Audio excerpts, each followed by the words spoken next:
Muy buenas tardes, queridos alumnos del cuarto ciclo. El día de hoy vamos a desarrollar nuestra materia de ciencias sociales. Antes de iniciar, quiero hacerles recordar que tienen que tener un proceso de 60 puntos para poder rendir el examen final, que es de 40 puntos. También quiero hacerles recordar que tienen que ir completando las tareas que les queda un pendiente. No deje todo a última hora porque se le puede encimar y no van a poder alcanzar la totalidad del proceso, que es de 60 puntos. Bien, el día de hoy vamos a desarrollar la clase anterior, que corresponde a la página 118 y 119, y la clase del día de hoy, que va a tratar en la página 120 y 121. Ya que en la clase anterior aún no está visualizado la grabación, esta grabación va a estar adjuntada en la clase anterior y en la clase de hoy.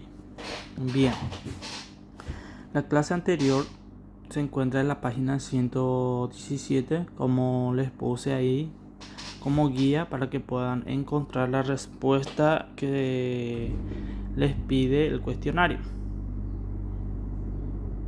Bien, la página 117 es un contenido seguido de lo que habíamos ya hablado de la guerra civil en el año 1947.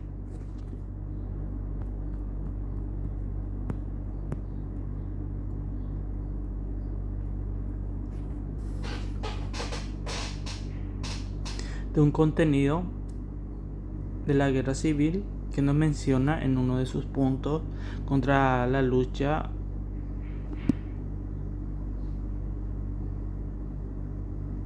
fratricida que fue creada, dejando como funestas consecuencias. En uno de sus puntos nos menciona el surgimiento de las guardias urbanas integradas por miembros de seccionales coloradas que salían de noche a controlar documentos de las personas y a cometer todo tipo de abusos y arbitrariedades. Algunos liberales, por su parte, organizaron en el campo los grupos llamados montoneros, que desde los montes venían a atacar de noche las casas de sus adversarios colorados. Militares a caballos con látigo al hombro recorrían los pueblos del interior repartiendo golpes por cualquier motivo. El cercenamiento de las libertades públicas, como la reunión y organización, los jóvenes que iban a prestar el servicio militar obligatorio eran utilizados en los conflictos político-militares, a raíz de los cuales muchos de ellos perdieron la vida. La población vivía en un ambiente de inseguridad, intranquilidad y zozobra por la anarquía reinante, dada la debilidad de los gobernantes. El país sufrió gran atraso en su desarrollo económico y social debido a estas circunstancias. La inestabilidad política, con continuos golpes de estado, cuartelazos, levantamientos en armas, produjo frecuentes cambios de gobierno, como puede verse en el siguiente punto.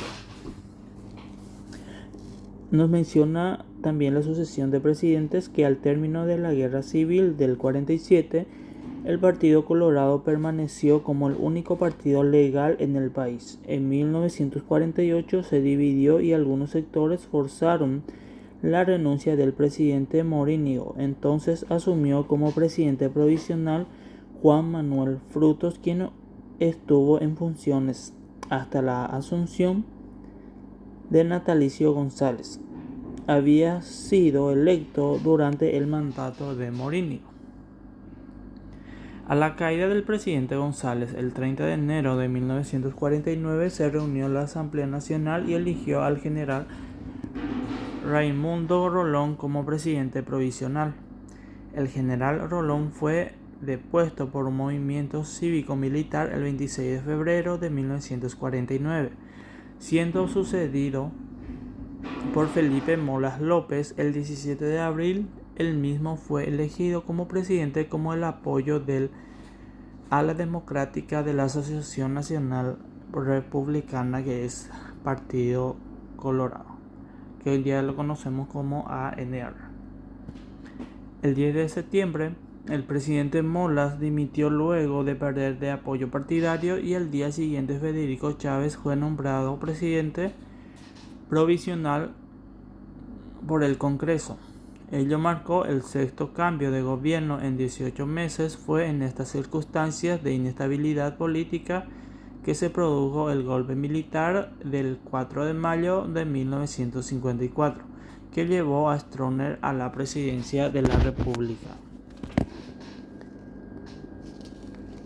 El contexto socioeconómico nacional durante el gobierno de Stroessner fue beneficiado por la situación favorable del mercado internacional de productos agrícolas y también por la considerable cantidad de empleos ofrecidos por las obras de la hidroeléctrica de Itaipú. Pero Stroessner también recurrió a mecanismos económicos que actuaban a favor del mantenimiento de su régimen. Entre ellos, la corrupción promovida desde el poder, el contrabando, el tráfico de drogas y de armas, el negociado con divisas, la triangulación en las fronteras, la creación de una oligarquía en la construcción de las hidroeléctricas del Itaipú y Yacyretá, las comisiones recibidas de los contratistas de obras públicas. Disculpa, a ver entonces. Siguiendo con la página 118, esta actividad no lo vamos a realizar. Recuerden que las tareas son directamente en la plataforma. Bien, hasta ahí cerramos lo que es la guerra civil del año 47. Y ahora seguimos con la página 119, que corresponde aún a la clase anterior. Los métodos sistemáticos de represión del Estado. Nos menciona los objetivos de la represión. El uso de la violencia tenía por objetivo la defensa del régimen. Por eso buscaba destruir todo lo que pudiera poner en peligro al gobierno. Como el régimen de Stroessner identificaba gobierno con Estado, también identificaba defensa del gobierno con defensa del orden jurídico del Estado. La utilización de la fuerza buscaba destruir, desalentar o derrotar a los actores que podrían enfrentar al poder. El objetivo era paralizar a los potenciales opositores y conseguir la sumisión del resto de la población. Para ello había que destruir la solidaridad social, es decir, la organización de los sectores que tenían los mismos problemas y los mismos intereses.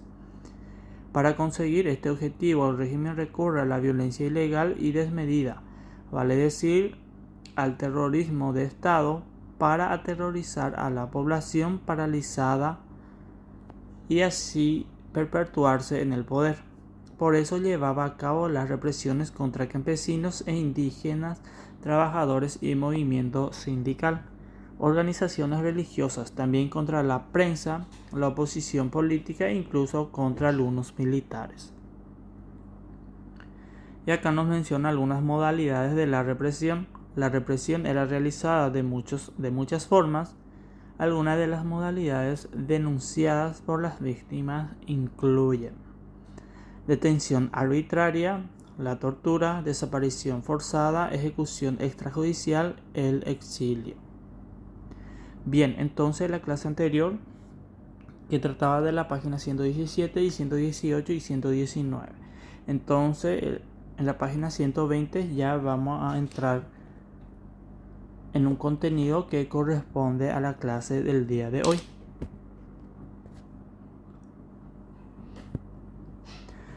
Detención arbitraria.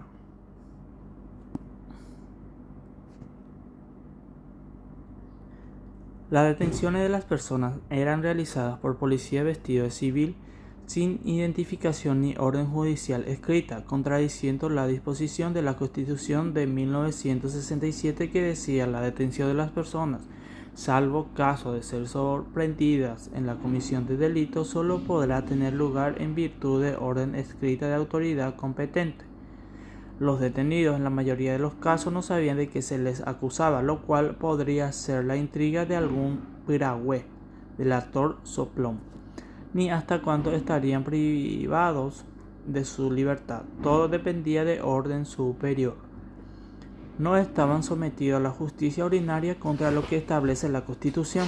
La detención será puesta en conocimiento del juez competente dentro de las 48 horas y no se podrá detener a persona alguna por más de 24 horas sin comunicársela la causa de su detención. El detenido venía a ser como un desaparecido para sus familiares, los que debían peregrinar por diversas dependencias policiales para averiguar su paradero. Como motivo de la detención de una persona, los policías generalmente aprovechaban para robar cuanto pudieran de su domicilio, llevándose consigo los libros y documentos particulares y electrodomésticos. Al llegar a los lugares de detención, el preso habitualmente era recibido con patadas, sablazos o latigazos. Desde Uruguay, en Asunción, los presos eran mantenidos en el Departamento de Investigaciones de la Policía y en las comisarías seccionales. En el interior del país eran recluidos en la Delegación de Gobierno, hoy local de gobernación, estaban hacinados y con falta de alimentación y medicamentos. En la policía se les tomaba declaración indagatoria bajo tortura sin posibilidad de defensa y esto servía de cabeza de proceso en los casos en que la causa pasaba a disposición de un juez. Se dieron casos en que el juez condenaba basado solamente en estas declaraciones policiales. El detenido era mantenido incomunicado con sus familiares y abogados contra el citado artículo constitucional que dice: si hubiere incomunicación del detenido, ella en ningún caso podrá prolongarse por más de 48 horas, excepto si mediare orden judicial. La Pascua dolorosa. Parece contradictorio hablar de Pascua dolorosa, ya que cuando hablamos de Pascua solemos pensar en resurrección y vida nueva. Sin embargo, en 1976 en el Paraguay, una vez de una Pascua de resurrección, hemos tenido la Pascua dolorosa. En abril de 1976, siguiendo un relato pastoral social de Misiones, se desató en ese departamento una feroz campaña de apresamiento indiscriminado de campesinos cuyo único pecado consistió en conformar grupos precooperativos con miras a mejorar su economía. La dictadura no podía permitir que los campesinos se agruparan con el apoyo de la Iglesia Católica para tratar de superar la miseria que los agobiaba. Entonces envió para dar comienzo a la represión a Camilo Almada Morel, más conocido como Saprissa, uno de los más feroces elementos que reinaron en las cámaras de torturas, quien al frente de un grupo de policía virtualmente masacró a sus víctimas. Hubo desaparecidos, posiblemente muertos y convertidos en NN, que sin nombre, además de los centenares que fueron salvajemente golpeados, vegados y torturados en las prisiones. Cabe agregar de los detenidos por más de 2 años en los campos de concentración del régimen. Dolorosas secuelas dejó esta represión. Llevaba a cabo por sicarios, de los cuales solo algunos fueron juzgados y condenados por sus crímenes de lesa humanidad. Varios de estos victimarios siguen ocupando altos cargos públicos. La prisión de Abraham Cue. Abraham Cue es la denominación popular del cuartel que servía de asiento al Cuerpo Militar de Seguridad de la Delegación de Gobierno de las Misiones, ubicado en las afueras de San Juan Bautista, capital del departamento. Decir Abraham Cue es como designar la antesala del infierno. Los testimonios de quienes fueron víctimas de las torturas indican que en ningún momento recibieron atención médica. En el sentido de aliviar sus dolores, igualmente señalaron que luego de las sesiones los presos eran inspeccionados por un médico que determinaba de acuerdo con el estado de los reclusos si los mismos podían aguantar nuevas sesiones de tortura o eran separados en grupos de peligro de muerte. Incluso mencionaron que la ambulancia del Centro de Salud de San Juan Bautista era utilizada para realizar los arrestos a sí mismos.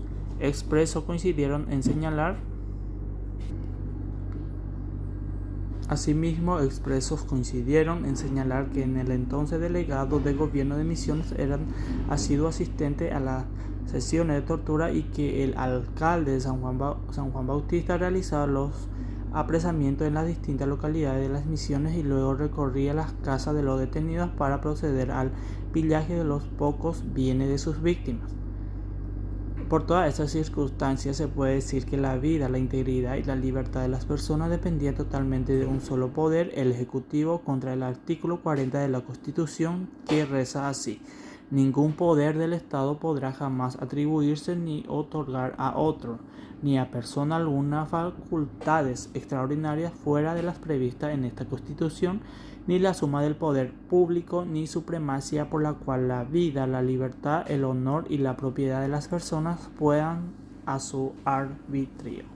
La dictadura está fuera de la ley. Por otra parte, en la Declaración Universal de los Derechos Humanos, nadie podrá ser arbitrariamente detenido, preso ni desterrado.